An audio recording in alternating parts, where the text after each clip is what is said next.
L'argent gouverne le monde. Personne n'en possède davantage que l'investisseur financier BlackRock. La société dispose de plus de 6 000 milliards de dollars d'actifs.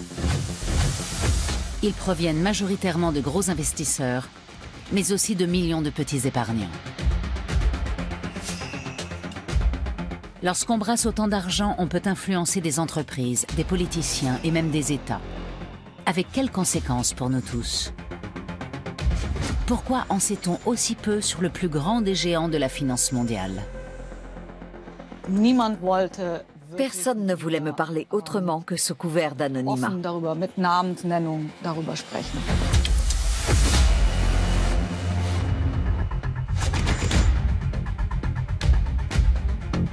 I think BlackRock is an extremely dangerous company.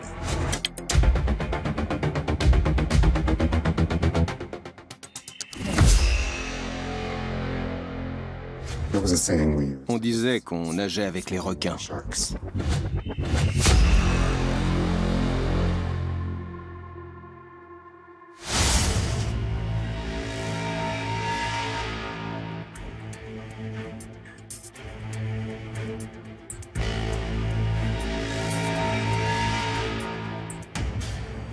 Le siège de BlackRock, le plus grand investisseur financier du monde, se trouve sur la 52e rue à New York, en plein cœur de Manhattan. Non pas sur Wall Street, mais dans un quartier de bureaux ordinaire.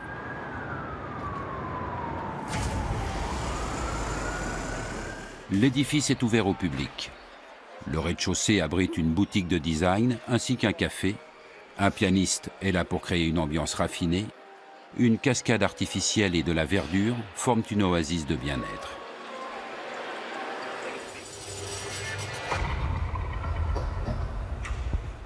Les bureaux de BlackRock se trouvent derrière cette imposante barrière. Le soir, les livreurs de repas se bousculent au portillon. Quand on travaille ici, on ne compte pas ses heures. Les affaires passent avant tout. À la tête de la société, Lawrence D. Fink, surnommé Larry. C'est le gestionnaire d'actifs le plus puissant du monde. Ses 14 500 employés brassent plus de 6 000 milliards de dollars. Aucune autre société au monde ne gère autant d'argent. Un tel succès ne tombe pas du ciel. Il faut faire preuve de motivation, d'ambition, d'intelligence et d'un grand flair. On peut bien sûr avoir de la chance et engranger 1 milliard en un an. Mais ensuite, il faut maintenir ce niveau, décrocher de nouveaux clients, parvenir à conserver ses investisseurs et, dans l'idéal, se développer. Et BlackRock ne cesse de croître. Depuis son introduction en bourse en 1999, son cours est monté jusqu'à plus de 400 $. La première action que Larry Fink a tenue dans ses mains en valait à peine 14.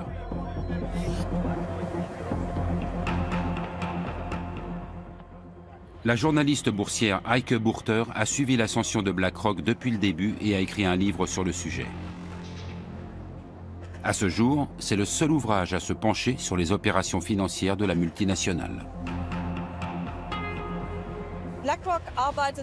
BlackRock travaille avec ce que Wall Street appelle OPM, Other People's Money, l'argent des autres. C'est celui que les financiers préfèrent utiliser. BlackRock a même érigé cela en système. Il travaille avec l'argent de fonds de pension, d'assurance et de petits épargnants. Toute personne désireuse d'investir son argent peut s'adresser à BlackRock, qui va l'investir pour elle. Parmi les clients de BlackRock, on trouve de gros investisseurs, comme le fonds souverain norvégien ou le fonds de pension californien CalPERS. Les sommes placées se comptent souvent en milliards. À partir d'une dizaine de millions, BlackRock fournit un conseil personnalisé.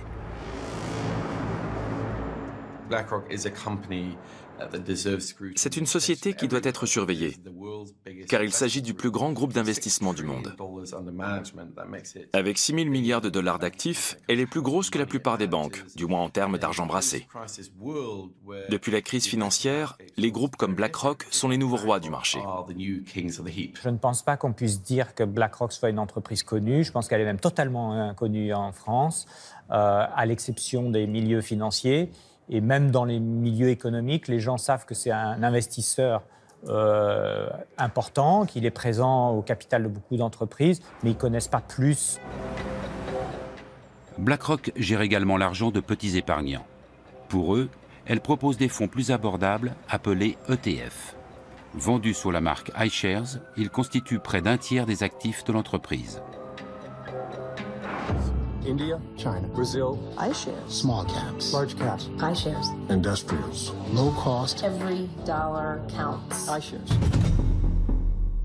BlackRock vante la grande diversification des risques de ses ETF, ce qui attire les petits épargnants échaudés par la crise. Mais certaines voix s'élèvent pour dire que la multinationale a trop d'argent, qu'elle domine les marchés et pourrait mettre en danger l'ensemble du monde financier si elle se retrouvait en difficulté. Larry Fink réfute cependant ces critiques. The reality is, the capital markets are the capital markets. I don't control the capital markets. The whole world controls the capital markets, all the participants. L'influence de Larry Fink sur les marchés est-elle réellement aussi faible qu'il le prétend? Il est permis d'en douter. Au cours de la décennie qui a suivi la crise financière de 2009, BlackRock est devenu le plus gros investisseur du monde, en grande partie grâce aux ETF.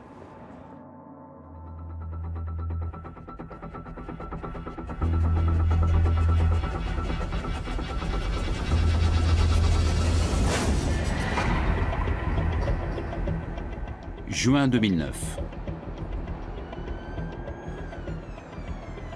Alors que la crise tient le monde entier en haleine, BlackRock rachète pour 13,5 milliards de dollars la filiale d'investissement de la banque britannique Barclays, ruinée. Une transaction colossale. Du jour au lendemain, BlackRock voit le montant de ses actifs doubler. Mais plus important encore, la société se lance dans la commercialisation d'ETF. Les ETF ont pris de l'ampleur après la crise. On a alors vu se développer la plus longue bulle financière de l'histoire, qui ne cesse de grossir depuis maintenant une dizaine d'années. Et au cours de cette période, les ETF ont littéralement explosé. Et leur croissance se poursuit. Pas une fois ils n'ont été ébranlés. Depuis 2009, des centaines d'ETF inondent les marchés boursiers. BlackRock permet à n'importe qui d'investir même de petites sommes. Bien que la marque iShares évoque un produit Apple, elle appartient à BlackRock. La société gagne de l'argent en facturant la gestion de ses fonds. Ses tarifs sont nettement inférieurs à ceux de ses concurrents, mais avec 2000 milliards de dollars placés dans les ETF, l'affaire reste juteuse.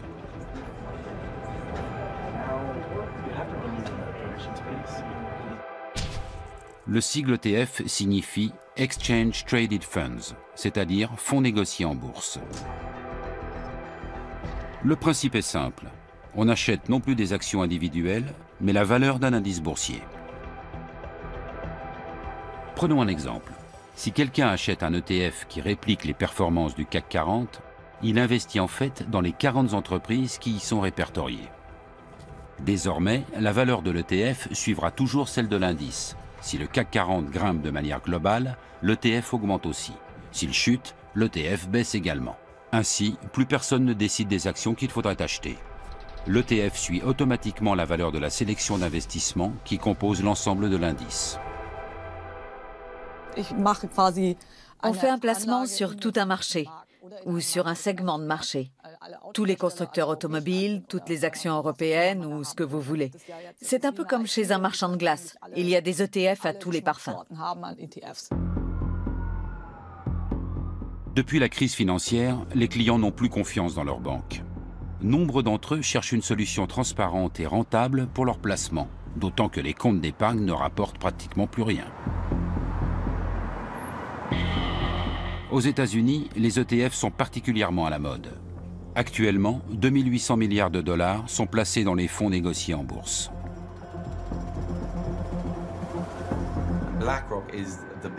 BlackRock est le plus gros pourvoyeur d'ETF. Cela nous a permis à tous d'épargner à moindre coût.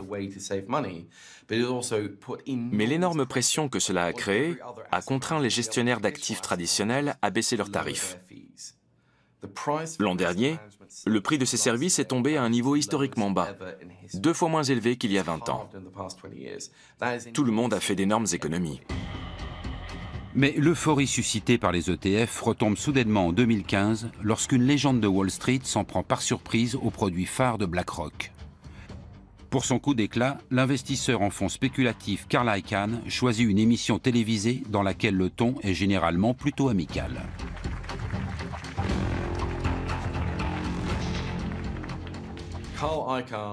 Carl Icahn est l'archétype, comment le dire poliment? C'est l'archétype du type qui est tellement riche qu'il se fout tout simplement de tout. Il peut dire ce qu'il veut. Et il lui arrive parfois d'être impertinent. Je pense qu'il a simplement voulu piquer au vif Larry Fink, qui n'était pas vraiment habitué à ce qu'on lui rentre ainsi dans le lard. I think BlackRock is an extremely dangerous company. Okay, and I mean this. C'est un vieux loup de mer de Wall Street. On l'a souvent dit fini, mais il a toujours rebondi. On peut ne pas l'apprécier, mais c'est assurément quelqu'un qu'il ne faut pas trop sous-estimer. You get this party mobile, and everybody in the party in this mobile, and they're all on this party, they're all having a drink. And in the drink, they're all having this drink and having fun. And you know who's pushing that thing? They're pushing it. It's Larry Fink and Janet Yellen. Pushing that, and they're pushing the goddamn thing. Sur le ton de la plaisanterie, Carl Icahn accuse devant les caméras Larry Fink et Janet Yellen, alors présidente de la Réserve fédérale américaine, de prendre le risque d'une nouvelle crise financière. This party thing is going. Every once in a while, Janet wants to put the brakes on it. And Larry says, nah, let it go. And the people in the party are yelling, no, no, don't touch those brakes. Don't touch, this is fun. And they're moving toward this cliff, see? And the cliff is there. And this thing is going to go over this cliff. And you know what's going to destroy it? They're going to hit a black rock. That's right. That's what I'm saying. Un spécialiste de premier plan qualifie BlackRock de danger pour le monde de la finance. Son attaque va ternir l'image de l'investisseur financier. Y a-t-il vraiment trop d'argent placé dans ces ETF ?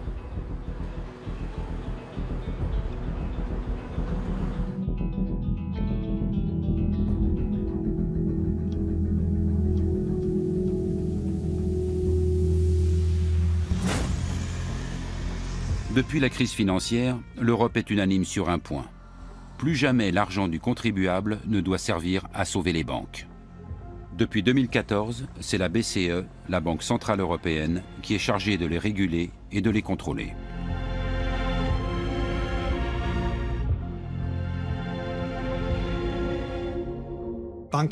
Les banques doivent posséder bien plus de fonds propres.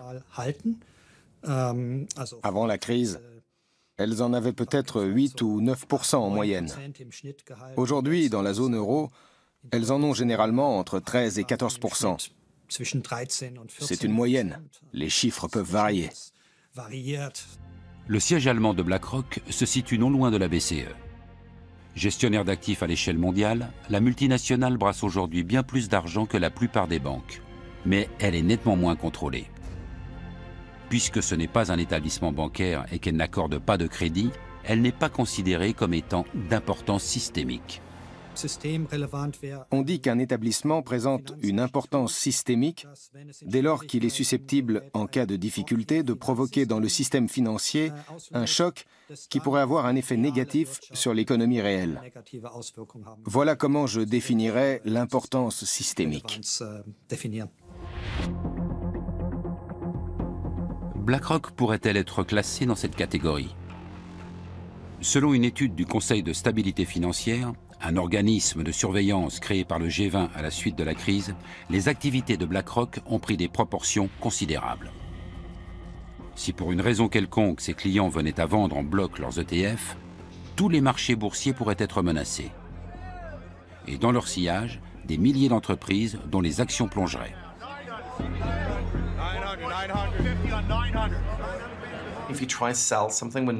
Si vous tentez de vendre quand personne ne veut acheter, le prix peut chuter très rapidement. La baisse se répercute alors sur l'ensemble des marchés. Et c'est l'effet boule de neige. On craint donc que les ETF s'avèrent dangereux sur certains marchés si les circonstances sont réunies. Et cette préoccupation est fondée. Avant la crise, il y avait plusieurs milliers de milliards d'ETF. Et tout allait bien.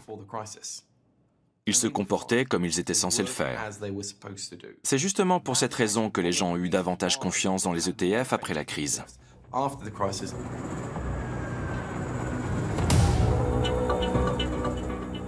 Même si les ETF ont bien résisté à l'époque, certains signaux indiquent qu'ils pourraient un jour en aller autrement. Comme lors du krach éclair de mai 2010, où les cours plongent subitement. Une grande partie des transactions concernent des ETF. Ce correspondant à Wall Street n'arrive pas à y croire.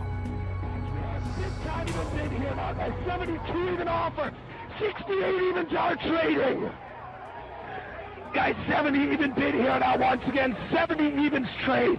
71 even bid here now with the 72 evens are trading. Un camion vous fonce droit dessus. Il accélère. Vous devez alors évaluer s'il parviendra à freiner avant d'arriver sur vous ou s'il va simplement vous écraser. Vous devez prendre une décision. Après quelques minutes, le cauchemar prend fin. Les cours remontent aussi vite qu'ils ont chuté. Aujourd'hui encore, on ne sait pas vraiment ce qui s'est passé ce 6 mai 2010. Mais une chose est sûre, les ETF étaient particulièrement impliqués. Alors que se passerait-il si tout le monde voulait les vendre? Qui sauverait le système?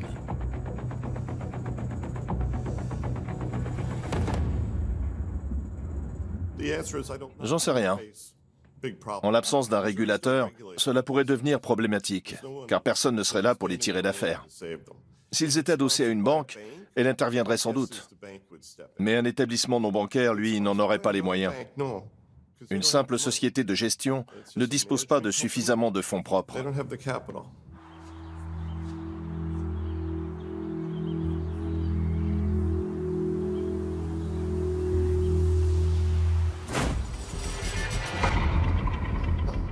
Les fournisseurs d'ETF devraient-ils donc aussi constituer des réserves comme les banques? Ils disposeraient alors de moins d'argent pour spéculer et de moins de possibilités de faire des profits. Un scénario cauchemardesque pour les gros gestionnaires d'actifs comme BlackRock. Pour ne rien arranger, une étude internationale réalisée par des universitaires et publiée juste après enflamme la discussion sur l'importance systémique de BlackRock. L'un des auteurs enseigne à l'université McGill de Montréal. Je ne sais pas si notre étude prouve son importance systémique. En tout cas, elle indique que nous devons repenser le problème de la stabilité des marchés financiers. Il ne faut plus seulement réguler les banques, que l'on sait réglementer car on connaît très bien les risques qu'elles peuvent présenter, mais aussi les autres instituts financiers. L'étude s'intitule sobrement « Qui a peur de BlackRock ?» Les résultats n'ont a priori rien d'extraordinaire.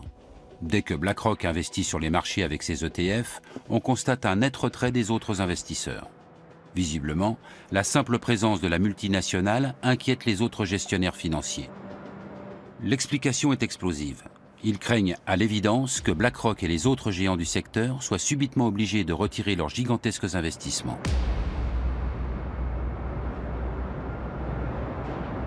Le problème, c'est que si mes investisseurs viennent me voir pour me dire que la valeur de leur portefeuille a chuté et qu'ils voudraient récupérer leur argent, je dois revendre leurs actions alors même que leur prix est à la baisse. C'est-à-dire au moment le plus défavorable. Tout le monde à la bourse craint une telle situation. Le sauve-qui-peut général tant redouté ne se ferait pas attendre. Un tel mouvement de panique pourrait alors s'avérer d'importance systémique. Les cours plongeraient, les investisseurs perdraient des milliards et les sociétés cotées subiraient d'énormes pertes. Le système imploserait. Les géants comme BlackRock emporteraient tout dans leur chute. Et qui sera là pour récupérer les ETF? Qui les achètera s'ils sont en train de plonger? Qui? Quand il n'y a plus personne, le marché plonge. On peut toujours dire que ça n'arrivera jamais. C'est en tout cas ce qu'affirme BlackRock.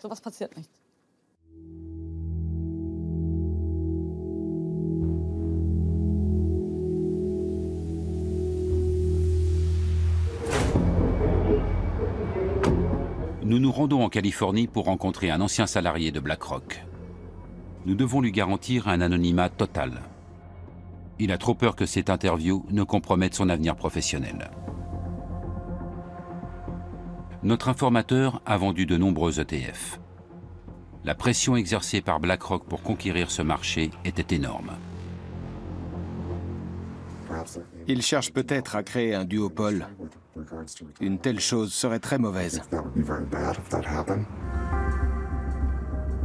Face à BlackRock, ne subsisterait plus alors qu'un seul autre pourvoyeur d'ETF. On n'en est d'ailleurs pas très loin. Avec Vanguard, le numéro 2 du marché, BlackRock se partage déjà les 2/3 du marché américain. En Europe, les iShares représentent près de 50% des ETF.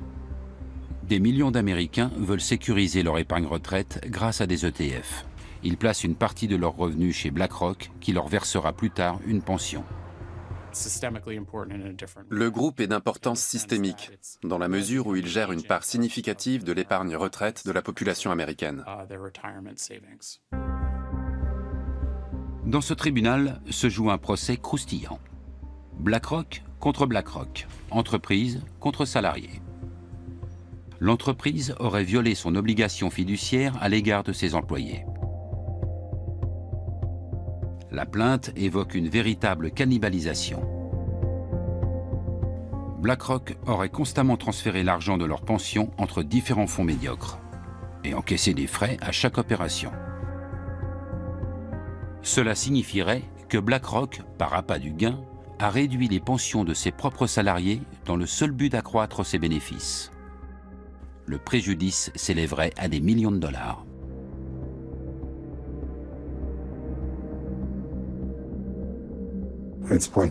Il est probable que BlackRock fera traîner la procédure encore des années et que je ne touche finalement pas un centime.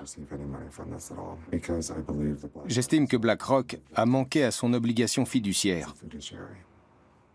Si elle avait pris ses responsabilités au sérieux, elle aurait dû être plus transparente sur son barème tarifaire. Le gros risque qu'ils courent, c'est de voir leur réputation entachée. Une grosse fraude qui saperait la confiance dans leur gestion serait bien plus dommageable pour eux qu'un problème financier.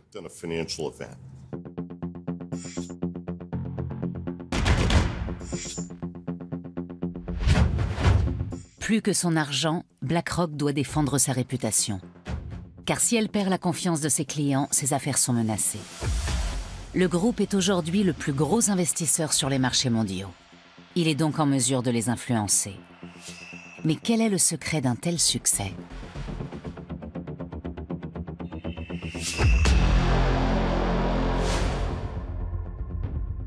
BlackRock est actionnaire de milliers de sociétés. Apple, Microsoft, Facebook, Shell. L'entreprise a placé ses fonds partout. Et même si cet argent est un simple prêt de ses clients, Larry Fink et ses gestionnaires peuvent en disposer à leur guise. Larry Fink a créé un écosystème comparable à celui d'une banque. Le groupe gère et génère beaucoup d'argent. Dès qu'il investit dans un nouveau secteur, les cours de la bourse grimpent immédiatement. Il pèse si lourd qu'il influence le marché. En Allemagne, BlackRock est un gros actionnaire dans les 30 plus grandes entreprises du DAX. Il en va de même en France, où la multinationale possède de larges parts dans les sociétés du CAC 40 comme Airbus, Renault ou L'Oréal. BlackRock est la cheville ouvrière des marchés financiers. C'est chez elle et chez les autres gros investisseurs institutionnels que les investisseurs américains et du monde entier placent leur épargne retraite. Ces groupes investissent pour nous. Ils sont les intermédiaires qui garantissent nos pensions et le bon fonctionnement des marchés. Ils ont une grande responsabilité.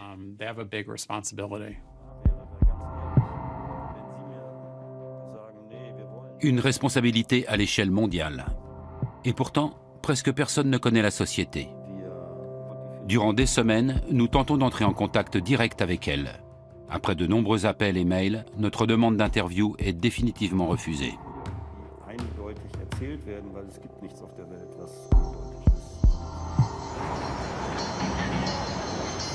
La journaliste Heike Burter en a elle aussi fait l'expérience. Depuis bientôt 20 ans, elle écrit sur Wall Street pour diverses rédactions. Mais au cours de ses recherches pour son livre sur BlackRock, elle s'est heurtée à un énorme mur de silence. Oui, en effet. Et quelque chose m'a surprise. Même parmi les gens extérieurs à BlackRock, ceux qui y avaient travaillé autrefois, qui espéraient y entrer un jour ou qui collaboraient simplement avec la société, personne ne voulait me parler autrement que sous couvert d'anonymat.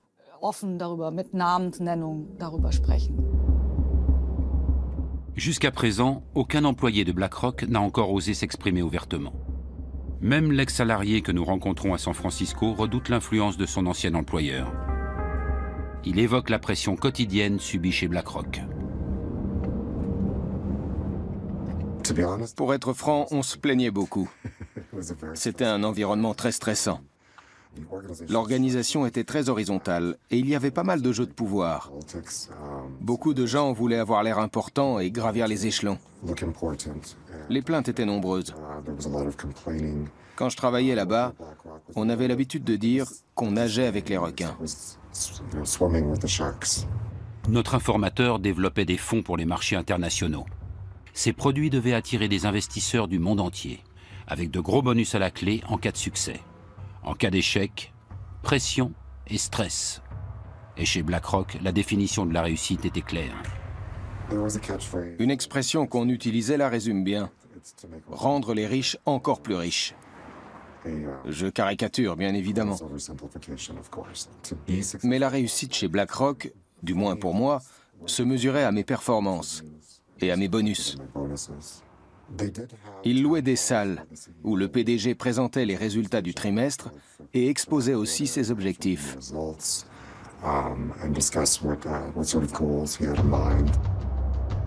Ce qui se passe à l'intérieur de la société ne fuite presque jamais.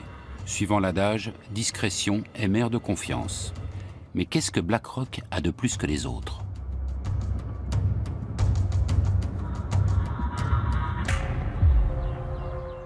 La réponse se trouve à 1300 km au nord de San Francisco, près de la frontière américano-canadienne. Wenatchee est une petite ville de 30 000 habitants.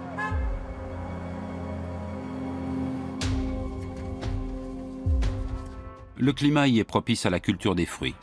Wenatchee s'est autoproclamée capitale mondiale de la pomme.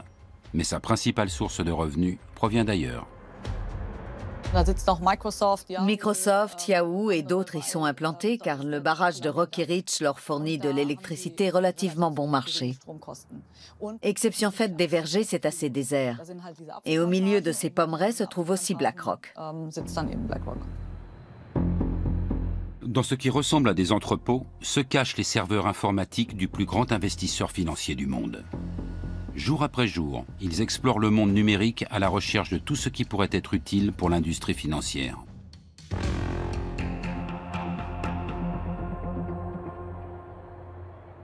La gestion de placement est grandement tributaire de l'information et elle utilise donc bien plus de données que d'autres secteurs. Pas seulement les chiffres du PIB, du chômage ou du cours de la bourse, mais aussi les images satellites, les données de cartes bancaires, etc. Toutes ces empreintes numériques que nous laissons dans l'économie numérique, les gestionnaires d'actifs s'en emparent et les anonymisent au maximum avant de les utiliser pour réaliser des transactions et surveiller les risques. Et dans ce domaine, Larry Fink a une longueur d'avance.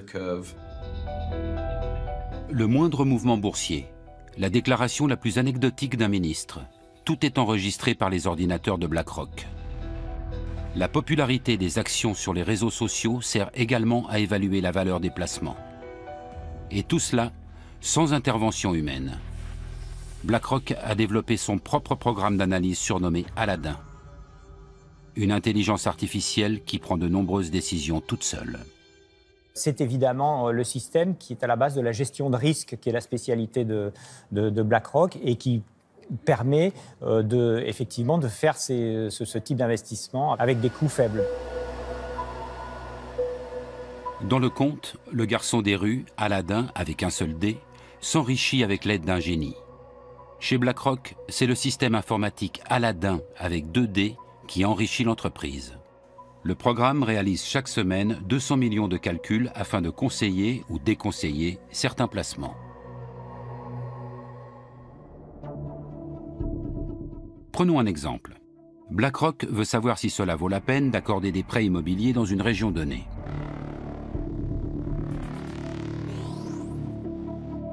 Aladdin remarque que ces derniers temps, beaucoup de crédits de ce type y ont été résiliés prématurément. Dans la masse des données, il découvre une constante. La région compte une proportion importante de cadres d'une grande société informatique.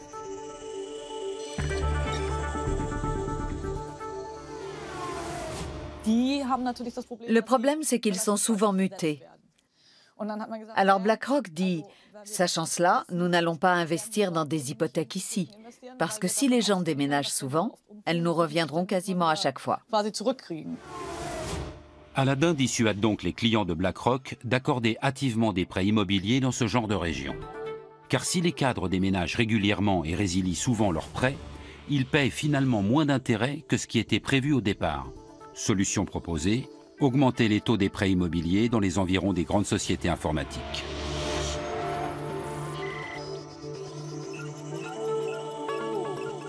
Mais Aladdin rapporte encore plus d'argent à BlackRock dans bien d'autres secteurs. Quelles sont les entreprises à suivre? Lesquelles sont surévaluées ou présentent des risques? Quels sont les projets des politiques? Où émergera la prochaine crise? Aladdin en sait davantage que n'importe qui. Et pour faire appel à ses pouvoirs magiques, il suffit d'y mettre le prix.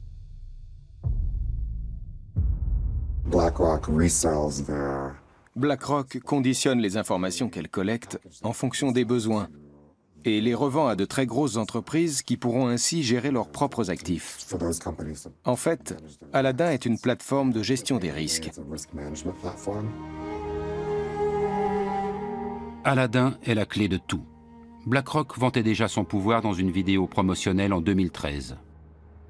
La banque de données y est ouvertement présentée comme un outil presque omniscient. I'm smarter than any algorithm. More powerful than any processor.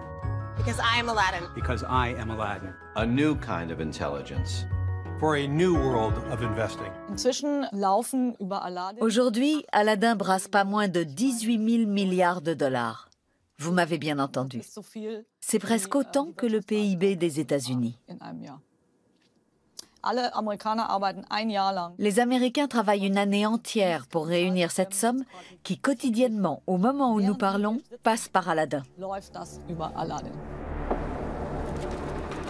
18 000 fois 1 milliard de dollars. Un montant astronomique à 12 zéros. Mais que se passerait-il en cas de bug ou de piratage? Ayant utilisé ce produit, je sais à quel point les procédures pour introduire la moindre modification au système sont draconiennes, afin de réduire les risques. Cela reste néanmoins préoccupant que tant d'argent passe par cet unique système. Si Aladdin et un autre programme gèrent seuls tout l'argent de la planète, je crains un duopole à la Coca-Cola et Pepsi. Imaginez les risques que cela représente et le pouvoir qu'ils auront. C'est un problème systémique.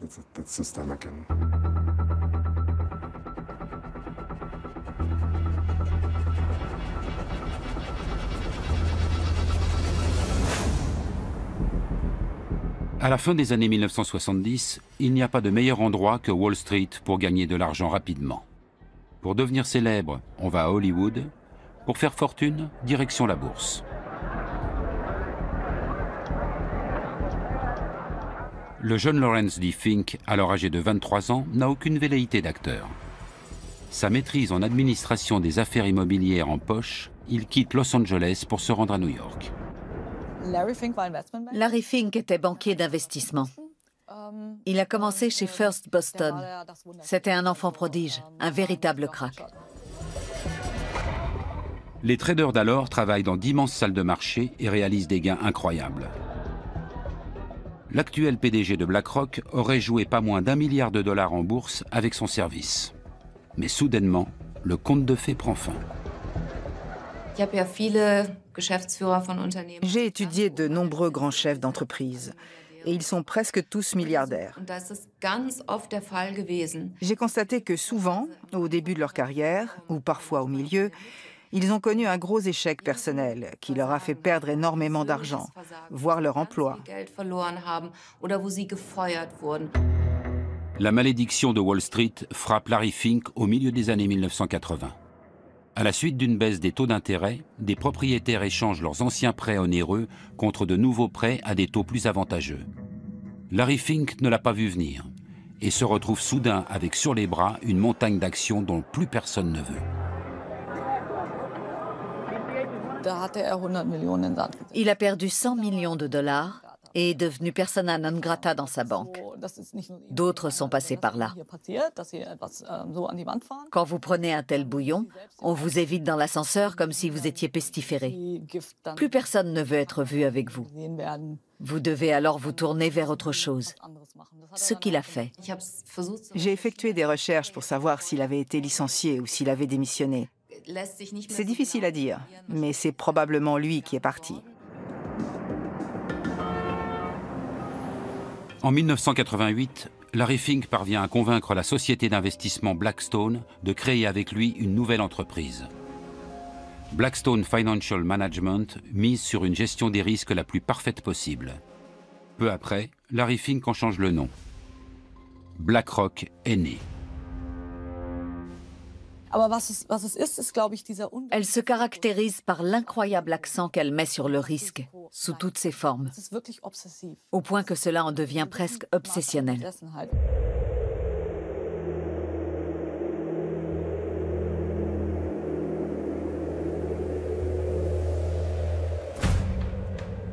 Davos, sismographe des risques et des opportunités de l'économie mondiale.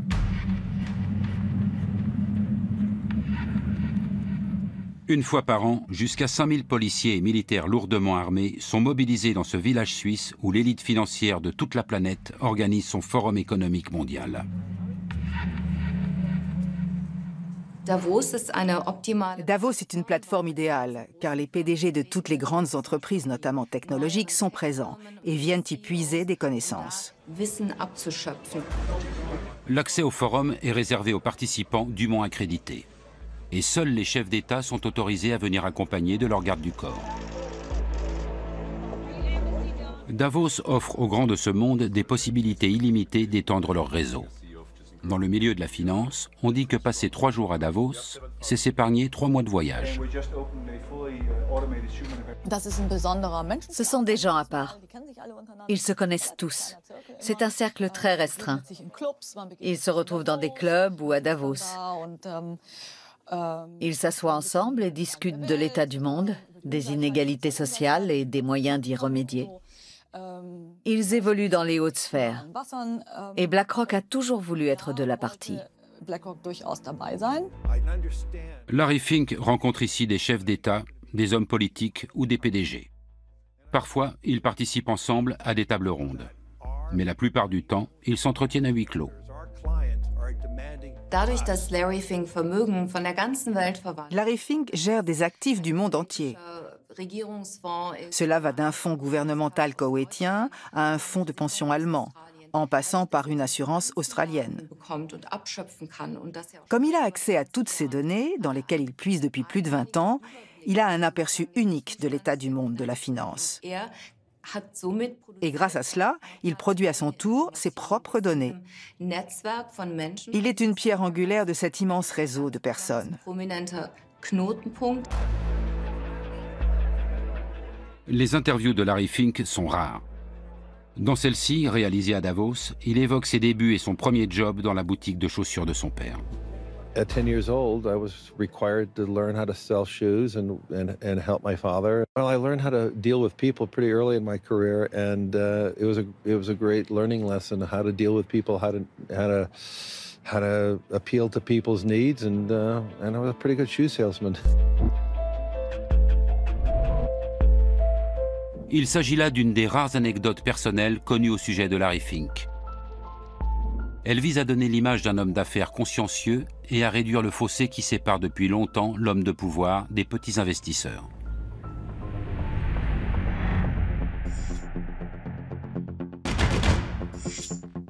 Malgré un incident de carrière, le PDG de BlackRock est aujourd'hui l'un des hommes les plus influents du monde de la finance. Il doit avant tout son ascension au logiciel d'analyse des risques Aladdin, qui offre à BlackRock un avantage considérable en termes de connaissances. On ignore ce qui est réellement stocké dans cette base de données. Quoi qu'il en soit, Aladdin prend de lourdes décisions en matière d'investissement à l'échelle mondiale. L'utilisation de ce programme pose la question de l'influence qu'il confère à BlackRock sur notre société.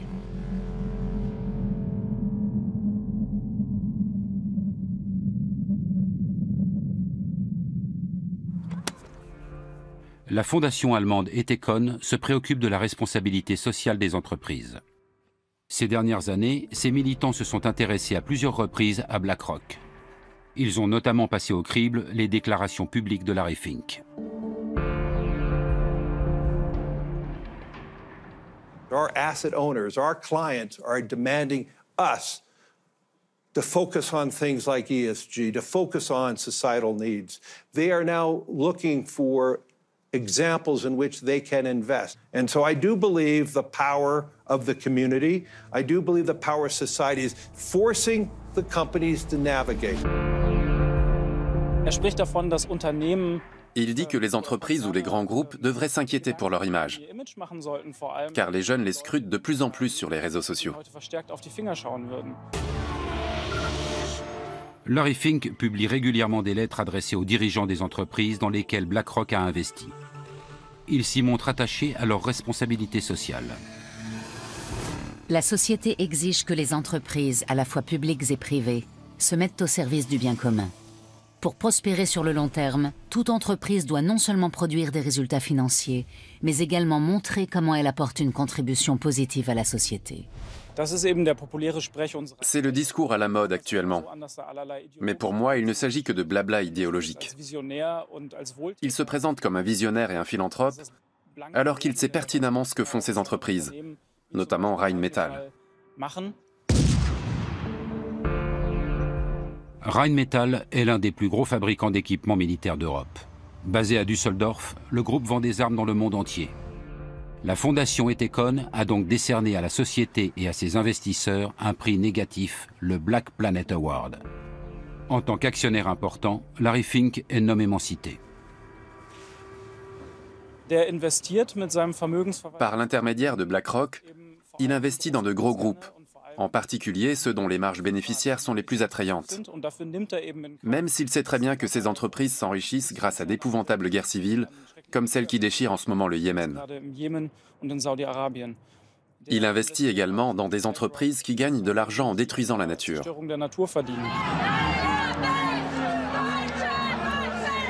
BlackRock s'enrichirait-elle grâce à l'industrie de la guerre? De fait, l'action Rheinmetall a pris énormément de valeur. Depuis 2016, son cours a grimpé d'environ 70%. BlackRock investit aussi dans d'autres groupes d'armement. Est-ce en adéquation avec les lettres de Larry Fink dans lesquelles il appelle à plus de justice et de responsabilité vis-à-vis de l'environnement?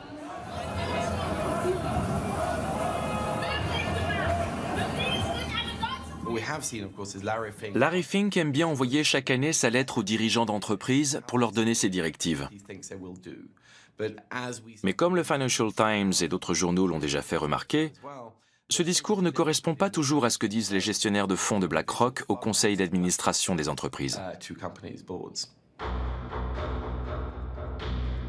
En d'autres termes, les déclarations d'intention de Larry Fink n'ont rien à voir avec la réalité. BlackRock privilégie les investissements les plus rentables et non les plus éthiques. Comme avec Rheinmetall, qui continue de vendre des armes à l'Arabie Saoudite par l'intermédiaire de filiales, et ce, malgré l'interdiction d'exporter décrétée par le gouvernement allemand. Et peu importe si le régime saoudien torture ses ressortissants et assassine les journalistes indésirables. On l'a notamment vu avec l'affaire Jamal Khashoggi. Peu après, une conférence devait avoir lieu en Arabie Saoudite et de nombreux chefs d'entreprise ont dû reconsidérer leur participation. Larry Fink ne s'y est pas rendu, mais quand on lui a demandé s'il allait cesser toute relation commerciale avec le pays, il a clairement répondu que non.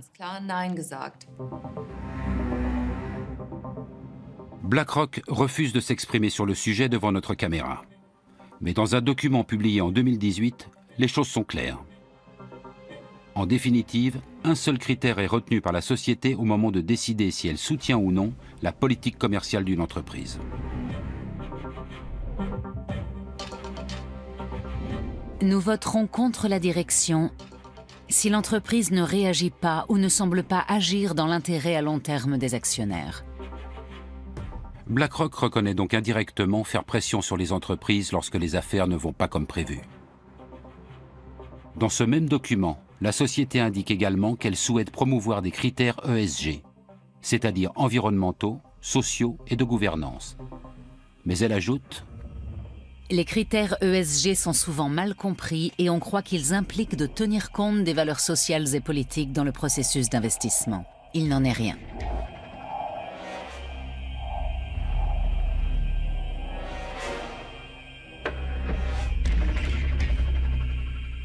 Et le siège de BlackRock à Francfort précise encore sans ambiguïté: les gestionnaires d'actifs ne peuvent pas utiliser les actifs de leurs clients pour promouvoir leurs propres opinions sociales ou politiques. BlackRock n'intervient pas dans les décisions d'ordre moral, mais s'ingère dans les autres aspects de la vie de l'entreprise. Son influence va-t-elle au-delà des votes lors des assemblées générales annuelles? Disons que BlackRock investit au capital d'une entreprise pour le compte d'un fonds privé et qu'elle détient dès le départ 5, 10 ou 15% des parts, ainsi qu'un siège au conseil d'administration. Dans ce cas, en effet, elle s'impliquera plus activement, car c'est dans son intérêt de favoriser et de développer une nouvelle entreprise. Parfois, ça peut rapporter gros. Même les plus importants PDG des grands pays industrialisés ont pu le constater. Un article du magazine d'affaires allemand Wirtschaftswoche a enquêté sur l'influence de BlackRock sur ses dirigeants. Johannes Tyson, patron de l'entreprise allemande E.ON, résume ainsi: le département gouvernance d'entreprise de BlackRock rencontre ces entreprises, mais ces sociétés elles aussi cherchent à les rencontrer. C'est une réalité. Ils ont de l'influence, mais ils n'ont besoin de rien forcer. Simplement, ils décident. Le PDG d'une grande entreprise cotée en bourse se doit d'avoir une vue d'ensemble complète de ses actionnaires. Il a intérêt à ce qu'il s'agisse en majorité de gros fonds d'investissement plutôt que d'une multitude de petits actionnaires ou de fonds spéculatifs. Mieux vaut avoir de gros joueurs qui possèdent 5 ou 7% de vos parts avec leurs clients parce que ça vous apporte de la stabilité.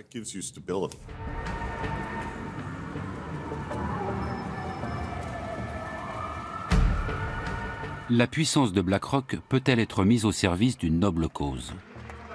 En décembre 2017, Emmanuel Macron invite à Paris des hommes politiques, des entrepreneurs et des responsables du secteur financier pour la première édition du One Planet Summit. Une décision importante est prise en clôture. Avec le soutien de la France et de l'Allemagne, BlackRock devra développer un fonds censé investir, par exemple, dans les industries durables en Afrique. L'approche de ce projet a été faite à travers effectivement la rencontre entre Larry Fink et le président Macron.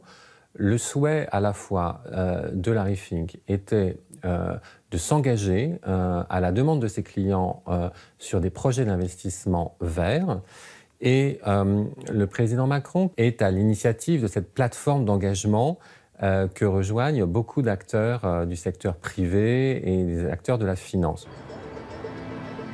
Larry Fink demande ensuite au président français de lui ouvrir le marché des pays en développement, officiellement pour sauver le climat.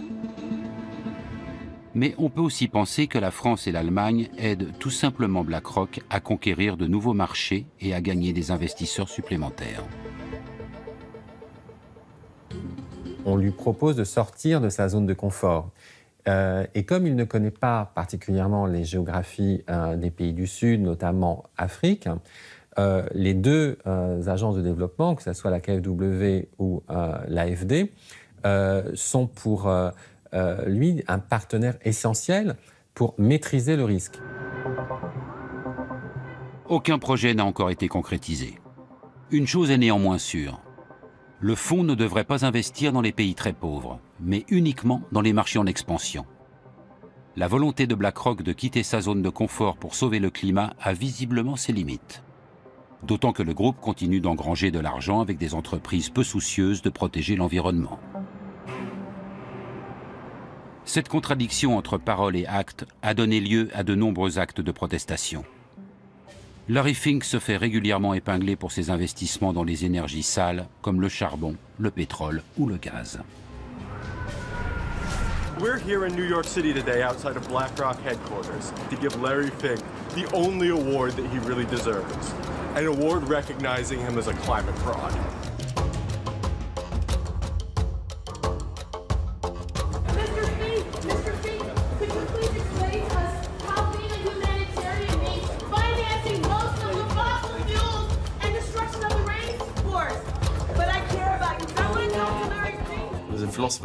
Un philosophe a dit que du bois courbe dont est fait l'homme, rien de droit n'a jamais été taillé. Et BlackRock reste une entreprise, malgré ce que peut en dire Larry Fink.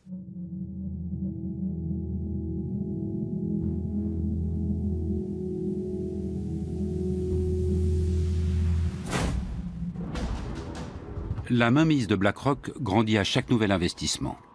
Le groupe vote déjà aux assemblées générales de 17 000 grandes sociétés du monde entier et influence donc leur stratégie.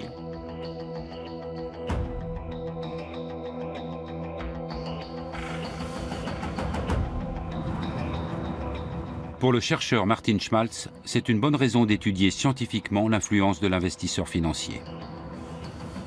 Étant donné que BlackRock est le principal actionnaire de très nombreuses entreprises, quelles conséquences cela a-t-il pour l'économie mondiale ?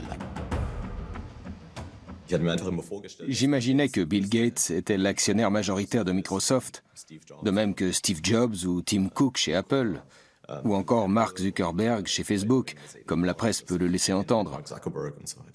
Mais il s'avère qu'il n'en est rien. J'ignorais totalement que dans ces sociétés, les plus gros actionnaires sont non pas les fondateurs, mais Vanguard, BlackRock ou d'autres investisseurs de ce type.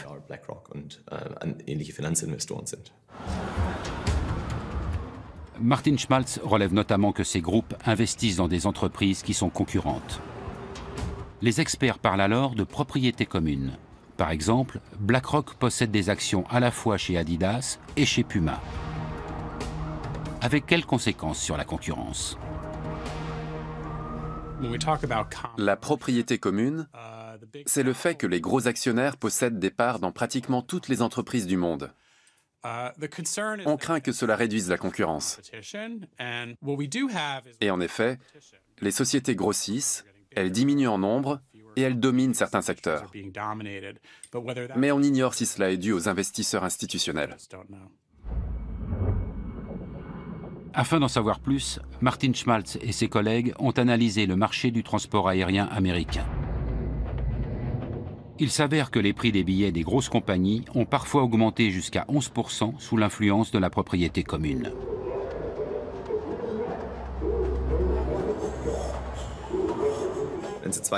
Disons que vous possédez une compagnie aérienne et moi une autre, et que nous décidons d'échanger une partie de nos actions afin de devenir propriétaires à part égale. Nous avons alors beaucoup de propriétés communes.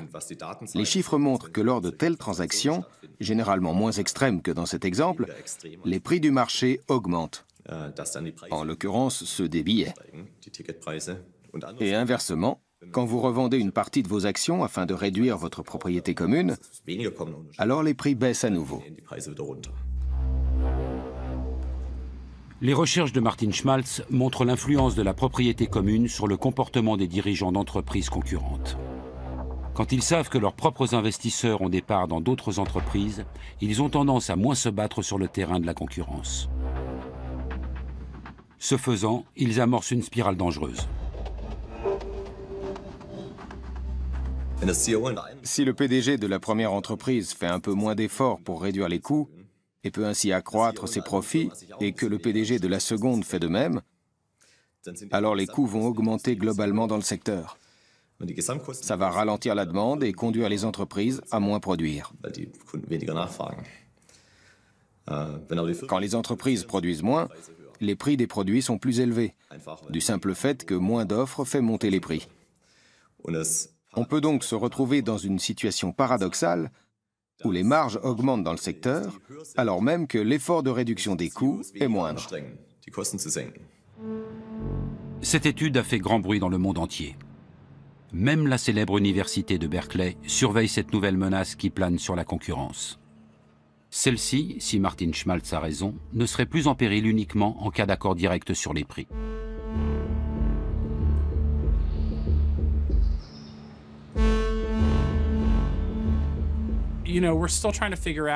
Nous essayons encore de vérifier si tout cela est cohérent, ne serait-ce que dans cette branche.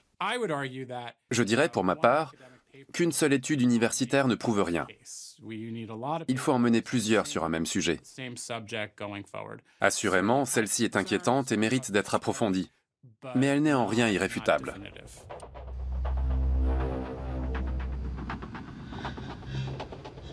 Martin Schmaltz a également étudié le secteur bancaire américain. Là encore, plus la propriété commune est importante, plus les frais de compte sont élevés et plus les intérêts perçus par les clients sont faibles. Nous nous sommes penchés sur les banques, mais d'autres se sont intéressés aux prix pratiqués par les grands groupes de semenciers et ont, là aussi, montré les effets de la propriété commune. Une demi-douzaine d'études indiquent que la propriété commune influence la faculté d'innovation des entreprises. Le sujet fait débat parmi les scientifiques. Les médias s'en emparent aussi, car il fait l'effet d'une bombe. Un monde où les grands groupes financiers limiteraient sévèrement la concurrence serait préjudiciable à l'ensemble des économies nationales.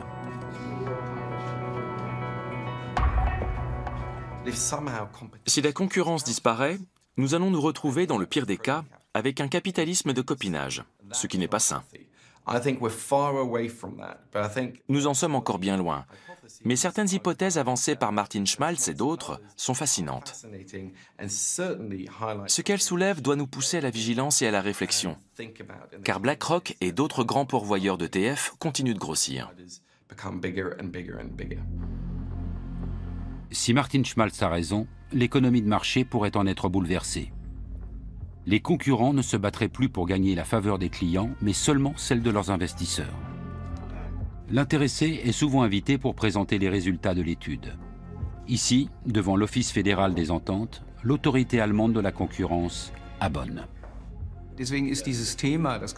Cette question que Martin Schmaltz a soulevée au sujet de la propriété commune a déjà trouvé son application ici.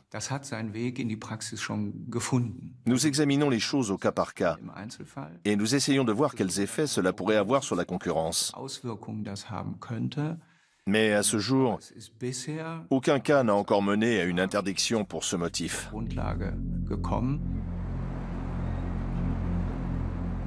BlackRock et les autres investisseurs financiers ne tiennent pas à ce que le contrôle des achats d'actions soit renforcé.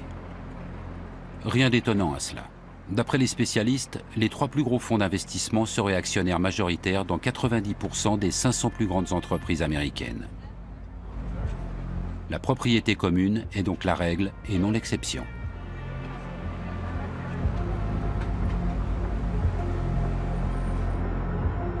Plus le débat fait rage, plus on voit surgir des contre-expertises censées renforcer la position de BlackRock. La direction de l'entreprise ne manque pas une occasion de critiquer les conclusions de Martin Schmaltz.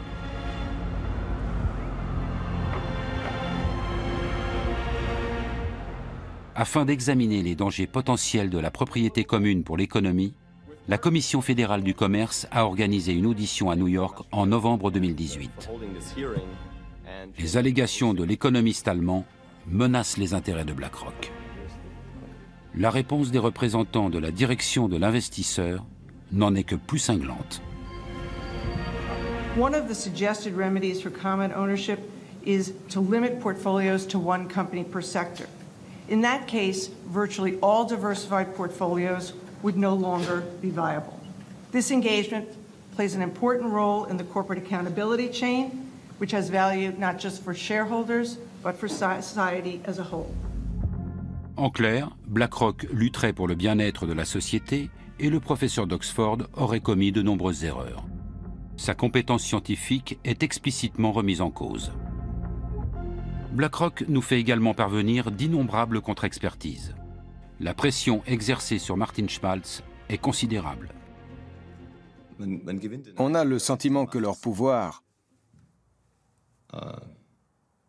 s'étend jusque dans les milieux universitaires.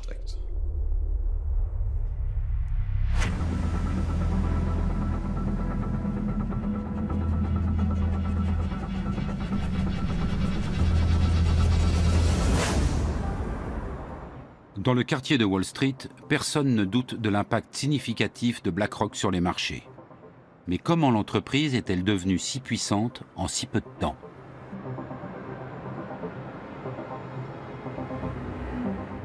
Au moment de la crise, BlackRock ne jouait aucun rôle à Wall Street. Ce sont principalement les banques qui ont failli faire sombrer l'économie mondiale.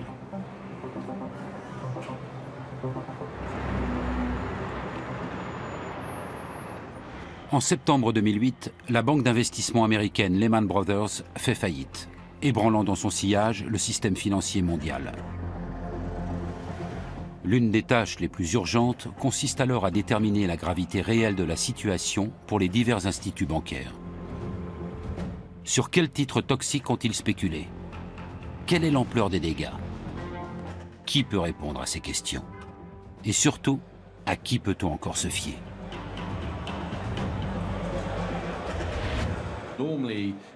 En temps normal, la BCE et les différents gouvernements seraient allés demander conseil à Goldman Sachs, JP Morgan ou la Deutsche Bank. Mais après la crise, c'était politiquement délicat. Alors quand vous cherchez quelqu'un qui connaît vraiment bien les marchés, vous vous tournez vers les investisseurs, les gestionnaires de fonds qui passent leur journée à réfléchir au marché et à leur bon fonctionnement. Il était donc naturel qu'ils deviennent des conseillers de premier plan. Aux États-Unis, le secrétaire au Trésor et la Réserve fédérale s'adressent à Larry Fink et chargent BlackRock d'analyser les comptes d'AIG, le plus grand groupe d'assurance du monde. Larry Fink assure au directeur de la Réserve fédérale de New York, Timothy Geithner, qu'Aladin permettra à son équipe de reconnaître les titres toxiques. Le programme informatique de BlackRock devient la bouée de sauvetage de la Réserve fédérale, totalement démunie. Aucun appel d'offres n'est réalisé. Ces projets ne s'obtiennent pas sans relation.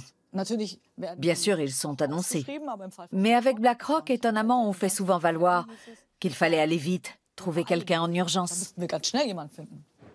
Le contrat suivant ne tarde pas à venir. Le président américain Barack Obama et Timothy Geithner doivent sauver Citigroup. Personne ne sait exactement combien de créances douteuses détient la banque. BlackRock entre dans son calculateur toutes les informations et les données concernant le géant bancaire. Résultat, le gouvernement américain alloue à ce dernier des milliards de dollars d'aide publique.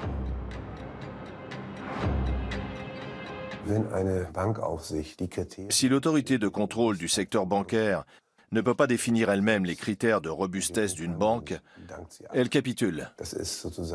Cette connaissance privilégiée ne peut et ne doit être développée que par ce gendarme lui-même. Et elle doit rester sa prérogative exclusive. Lorsqu'en 2009, Barack Obama nomme Timothy Geithner secrétaire au Trésor, Larry Fink obtient une entrée directe à la Maison-Blanche. Les perspectives s'annoncent exceptionnelles pour BlackRock.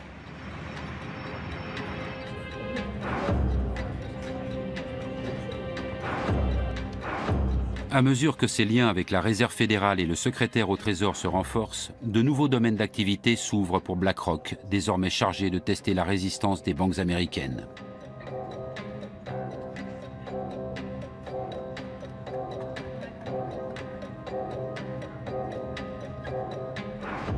L'Europe aussi fait bientôt appel au service de BlackRock. À la suite de la crise financière, l'Union européenne renforce la réglementation sur les banques. En 2014, la BCE est chargée du contrôle bancaire européen.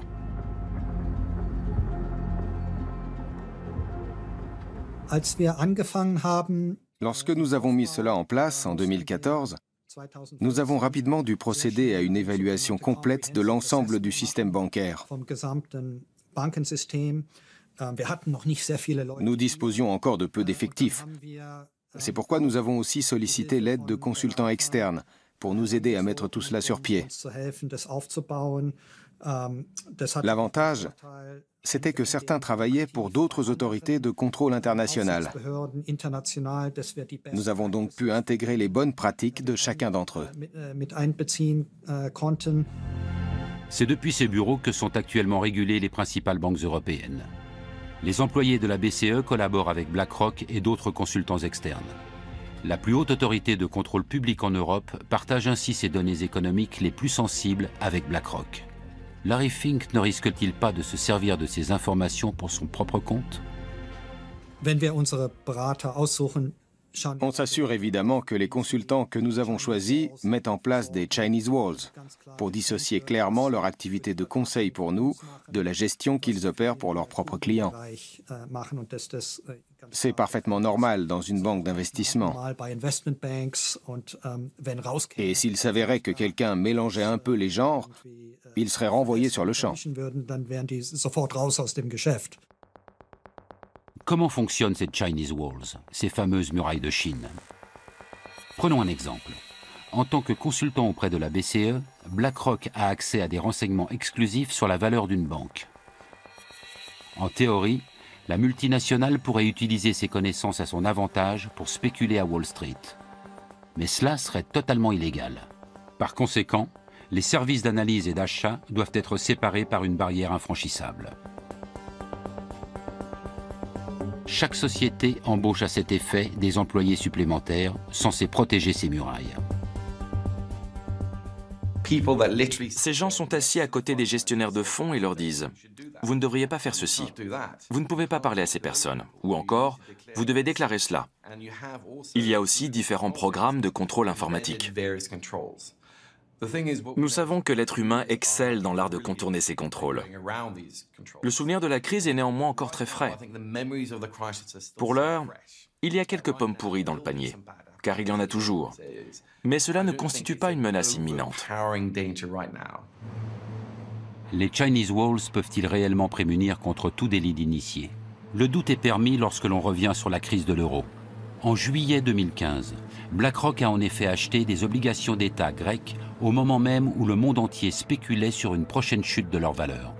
Ce que presque personne ne savait à l'époque, c'est que BlackRock venait d'éplucher les comptes des banques grecques à la demande de la BCE. BlackRock a-t-elle utilisé illicitement ces informations?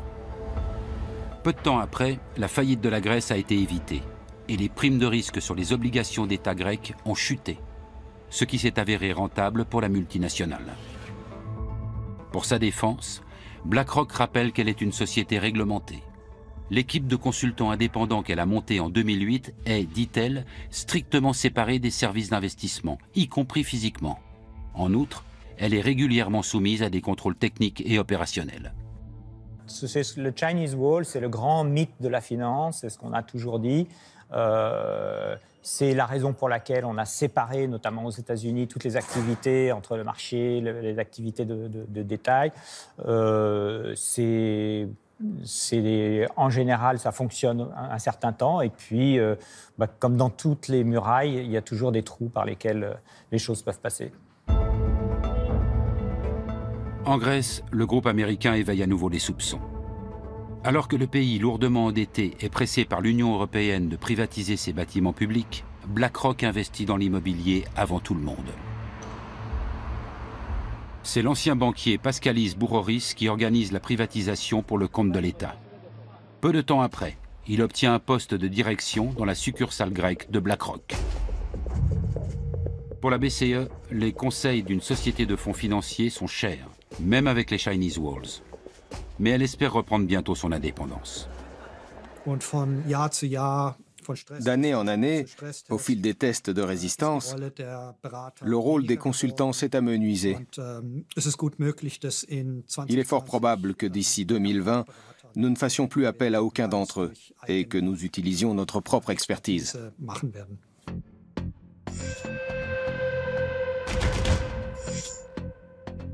Non seulement BlackRock est le premier investisseur financier du monde, mais la société conseille également les gouvernements et les banques centrales. Beaucoup craignent que cette activité lui donne accès à des informations sensibles sur le système financier, qu'elle pourrait utiliser à son avantage. Mais même si BlackRock ne tire aucun parti de ses connaissances d'initié, une question se pose. À quel point est-elle liée au monde politique ?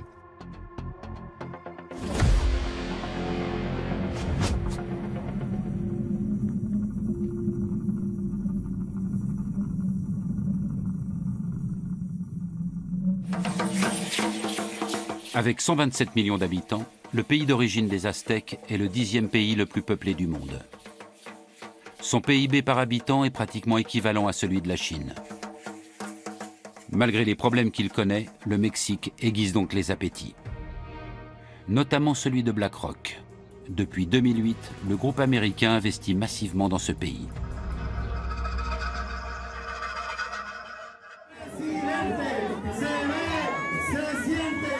À l'approche des élections présidentielles de 2018, la multinationale a des raisons de s'inquiéter lorsqu'un nouveau candidat se présente. Il s'agit d'un politicien de gauche, Andrés Manuel López Obrador, ancien maire de Mexico. Beaucoup d'investisseurs craignent qu'il ne nationalise d'importants secteurs de l'industrie, comme le souhaitent nombre de ses partisans. Le candidat le plus fort était alors M. López Obrador, l'actuel président du Mexique. C'était celui qui allait le plus à l'encontre des courants politiques et économiques dominants en vigueur dans le pays depuis des décennies. Le secteur de l'énergie récemment privatisé est au cœur des débats. BlackRock y a placé beaucoup d'argent et prévoit d'investir dans un nouveau gazoduc. Avec l'ancien président, la confiance règne. Mais l'élection d'un homme de gauche imprévisible risque de mettre en péril les investissements du groupe. Et ce, précisément au Mexique, le pays préféré de Larry Fink.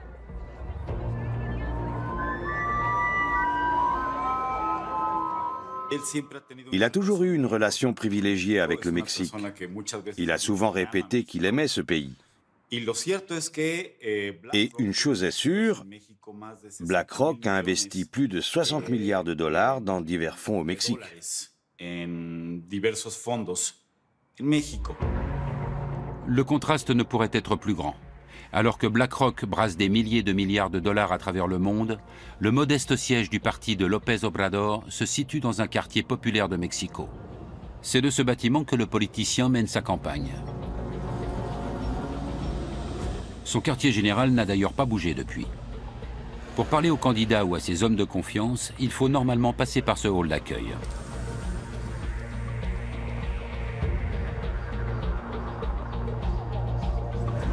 Larry Fink en est toutefois dispensé lors de sa venue en mai 2018.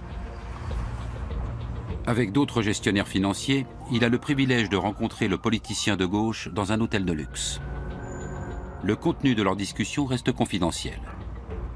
Toujours est-il que le candidat Obrador déclare alors publiquement que les fonds d'investissement américains restent les bienvenus au Mexique.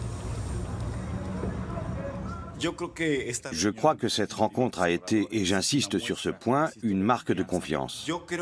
Ça allait bien au-delà d'une simple démonstration de bonne volonté. Peu de temps après, López Obrador est élu à la tête du pays. Le peuple attend de lui qu'il combatte la corruption et la criminalité en pleine explosion. Mais beaucoup veulent aussi renationaliser des secteurs de l'économie privatisés dans lesquels BlackRock a placé des milliards. Cependant, après sa victoire électorale, le nouveau président n'en parle plus et il n'en reparlera sans doute plus jamais. Car aucun dirigeant mexicain ne peut se passer de l'argent de gros investisseurs étrangers comme BlackRock. La probabilité que le président Obrador confisque ou chasse les capitaux étrangers investis au Mexique dans le secteur de l'énergie est nulle, pratiquement nulle, pour une simple question de survie. Aucun organisme international, que ce soit le FMI, la Banque mondiale ou la Banque de développement, ne prêterait de l'argent au Mexique pour compenser ces sommes.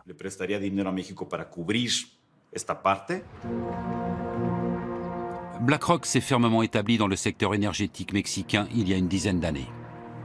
Mais ce n'est que récemment que la journaliste Claudia Ocarranza a regardé de plus près le contrat signé à l'époque. Avec peu de moyens, elle enquête sur les lobbies pour le compte de l'organisation non gouvernementale PODER.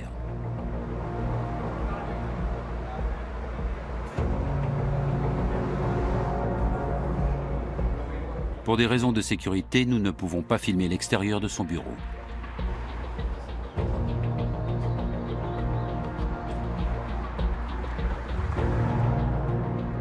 Au cours de ses investigations, la journaliste a découvert un réseau de relations entre les milieux politiques et économiques au sein de l'élite dirigeante du Mexique. Un nom revenait sans cesse, celui de BlackRock.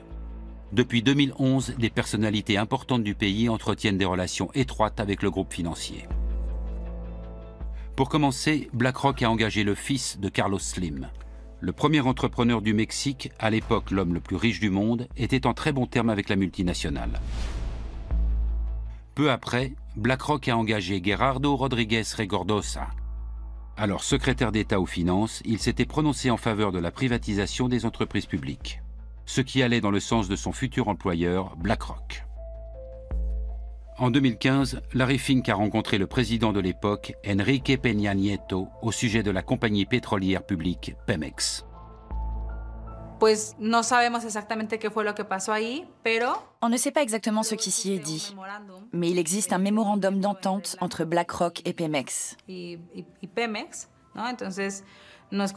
n'est donc pas difficile de comprendre à quoi a servi cette réunion. Pemex, qui était une entreprise publique, est devenue une entreprise semi-publique. Cela signifie que son capital a été ouvert aux investisseurs privés nationaux ou étrangers. Claudia Ocarranza a eu accès au mémorandum. Il prévoit la création d'un bureau d'études commun à BlackRock et Pemex, ayant pour but de soutenir leur collaboration dans des projets énergétiques au Mexique. Le contrat proprement dit, qui contient tous les détails, reste à ce jour confidentiel. Officiellement, car il s'agirait d'un secret commercial et que cela pourrait menacer la relation entre BlackRock et Pemex, ainsi que la concurrence. Aujourd'hui encore, on ignore quel est le pourcentage maximal que BlackRock peut détenir dans une entreprise énergétique, ou quelles sont ses obligations en termes d'investissement. On n'en sait toujours rien. Mais la journaliste est parvenue à découvrir certains détails. BlackRock a accès à de gros projets énergétiques comme le gigantesque gazoduc Los Ramones. Avec un partenaire, la multinationale a injecté 900 millions de dollars pour développer cette infrastructure qui va relier le centre du Mexique au site de production de gaz de schiste au Texas. C'est le début d'une série d'investissements considérables dans le secteur énergétique mexicain. Malgré le changement de gouvernement et l'arrivée d'un président de gauche, BlackRock consolide toujours davantage son influence. Pour la seule année 2018, ils ont placé 85 milliards de dollars dans des fonds d'énergie renouvelable. Cela représente pratiquement 90% des fonds dont ils disposent. Et ils continuent d'investir dans le secteur de l'énergie. BlackRock fait partie des principaux investisseurs étrangers au Mexique. Outre le secteur de l'énergie, BlackRock s'intéresse surtout aux fonds de pension mexicains. En 2014, la Banque nationale l'autorise à investir une partie de l'épargne retraite des Mexicains. En d'autres termes, BlackRock a accès à l'argent de nombreux retraités et est chargé de sécuriser leurs rentes. Un marché immense.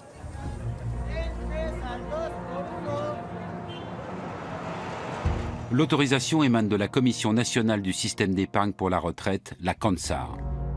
Et ce, bien qu'un gestionnaire de BlackRock soit alors poursuivi pour délit d'initié. Même si les charges retenues contre lui ont été par la suite abandonnées, Claudia Ocarranza est convaincue que légalement, aucun contrat n'aurait dû être signé avec une entreprise contre laquelle des poursuites étaient engagées. Et ce n'est pas tout. Dans quoi BlackRock investit-elle mon argent? Pourquoi la CONSAR n'oblige-t-elle pas ses gestionnaires de fonds à révéler ces informations? La journaliste ne cesse de découvrir de nouveaux liens. C'est Isaac Portnoy qui aurait signé le contrat lucratif pour BlackRock. Auparavant, il travaillait justement pour la CONSAR, chargé de valider l'accord. Après quelques années chez BlackRock, Portnoy est ensuite allé chez Pemex, la société avec laquelle BlackRock a investi des milliards dans le secteur mexicain de l'énergie. La boucle est bouclée.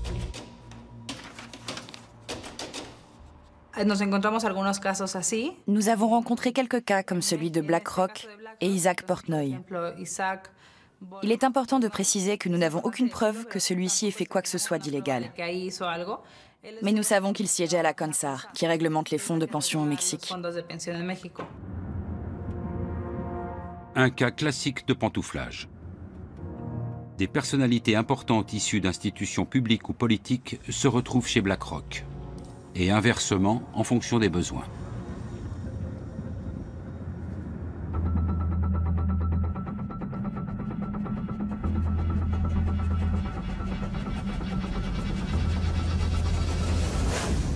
Mein Name ist Friedrich Merz, mit E, anders als in Ihrer Einladung, die Sie bekommen haben. Lorsque la chancelière allemande Angela Merkel annonce en 2018 vouloir quitter la présidence de la CDU, un ancien haut responsable politique pose sa candidature pour lui succéder. Friedrich Merz, ancien président de groupe de la CDU au Bundestag, est entre-temps devenu président du conseil de surveillance chez BlackRock. Si les gens passent de BlackRock à la politique, je trouve ça moins problématique qu'ils se fassent payer ou autre. Ils pensent comme leur ancien employeur ou donneur d'ordre. Ils restent prisonniers de ce mode de pensée. Ils appréhendent le monde avec les yeux d'un employé de BlackRock. Au-delà de la question de la réglementation, c'est dérangeant qu'un dirigeant allemand puisse mettre toutes ses relations politiques à disposition d'une entreprise aussi puissante. Et que de surcroît, il revendique le droit de protéger les activités de gestion d'actifs de BlackRock, prétendument dans l'intérêt des citoyens. Mais personne n'est dupe. De même qu'il n'est pas crédible en connaisseur du monde économique. Il n'a jamais occupé de fonction de management. Dans la course à la présidence de la CDU, Friedrich Merz soutient également une mesure d'aide fiscale aux fonds de pension privés. Mais il omet de préciser que son ancien employeur en tirerait avantage. Wir haben eine viel zu geringe Ausstattung der betrieblichen und der privaten Altersversorgung mit kapitalgedeckten Systemen. Le fait de s'offrir les services de M. Merz, qui a le bras long dans la politique allemande, et dont on espère qu'il pourra protéger nos intérêts, est éloquent. Le problème, ce n'est pas seulement BlackRock, c'est l'ascendant du capital financier international sur la démocratie nationale.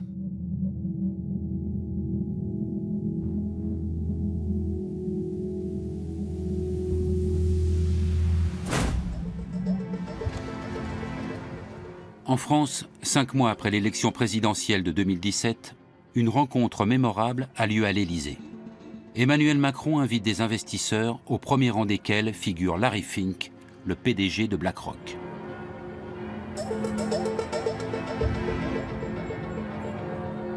Le président français souhaite attirer les grands gestionnaires de fonds du monde dans l'Hexagone.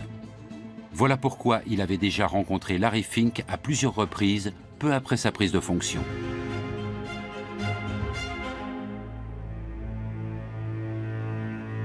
Aujourd'hui comme alors, les entretiens ont lieu à huis clos.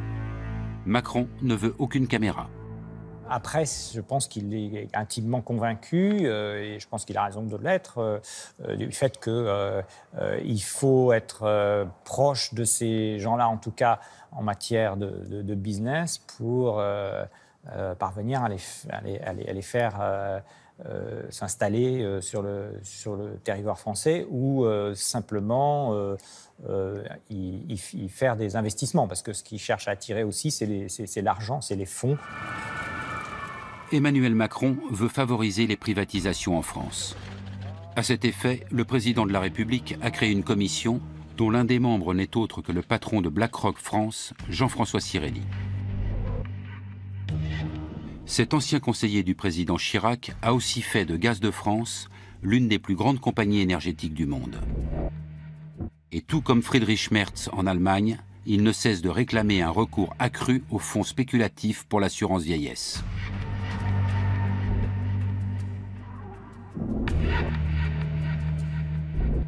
Nous faisons une étude chaque année pour savoir ce que veulent les Français pour leur retraite. En même temps, ils sont conscients que les régimes obligatoires ne suffisent pas pour assurer le niveau de vie qu'ils souhaitent à leur retraite. Et donc, je crois qu'il est très important qu'il y ait un nouveau pilier et qu'il y ait un nouveau pilier pour développer ces produits. Pendant que les lobbyistes financiers comme BlackRock renforcent leurs liens avec Emmanuel Macron, le gouvernement français se heurte au mouvement des Gilets jaunes. Ces derniers s'élèvent contre ces réformes économiques libérales et sont révoltés contre les politiques qui laissent les géants de la finance se partager le monde entre eux.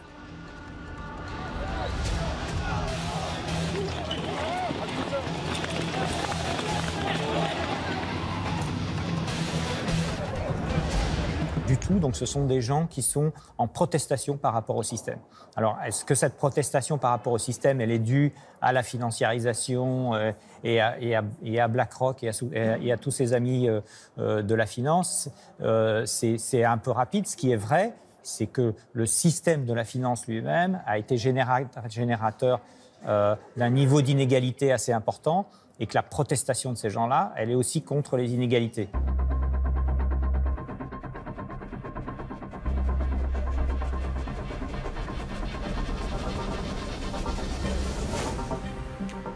En Allemagne aussi, la résistance face au monde de la finance s'organise.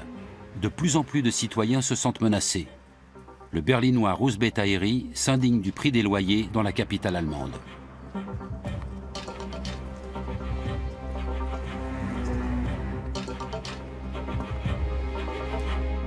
Il est particulièrement révolté par l'influence des investisseurs financiers au sein de l'entreprise immobilière Deutsche Wohnen. Car pour un logement rénové situé dans une zone résidentielle comparable, elle augmente parfois les loyers 2 fois plus que ne le ferait la ville. Beaucoup pensent que l'actionnaire principal, BlackRock, n'y est pas étranger. Difficile de croire qu'une entreprise milliardaire comme BlackRock, ou plus exactement multimilliardaire, délaisse un tel investissement. Ils font ce qu'ils veulent.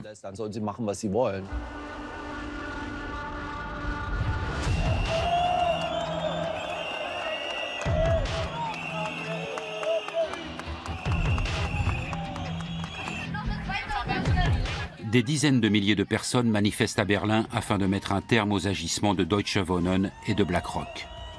Ils veulent exproprier la société immobilière pour obtenir une indemnisation. BlackRock perdrait alors l'un de ses plus gros objets d'investissement en Allemagne.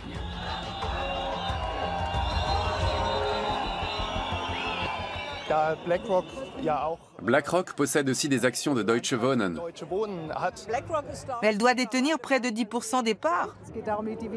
Ils préfèrent préserver leurs dividendes plutôt que d'entretenir les logements. Ils sont aussi chez Vonovia et dans toutes les grandes entreprises. BlackRock a tout intérêt à ce que les loyers augmentent. Russ Betairi a déjà récolté 70 000 signatures en faveur de l'expropriation.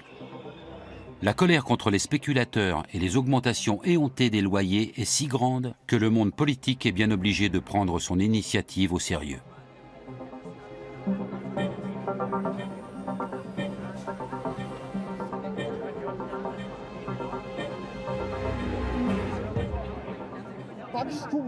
Seule la croissance leur importe.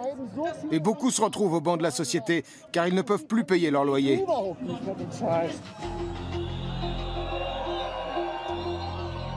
La pression de la rue a déjà fait bouger les choses. Le débat qui a suivi la manifestation a conduit à un gel des loyers durant 5 ans, ce qui a fait chuter le cours de l'action Deutsche Wohnen d'environ 20%. Pour BlackRock, c'est une source de revenus sûre qui menace de se tarir.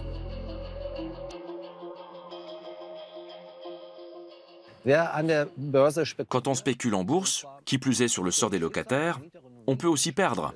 Les petits actionnaires doivent également le savoir.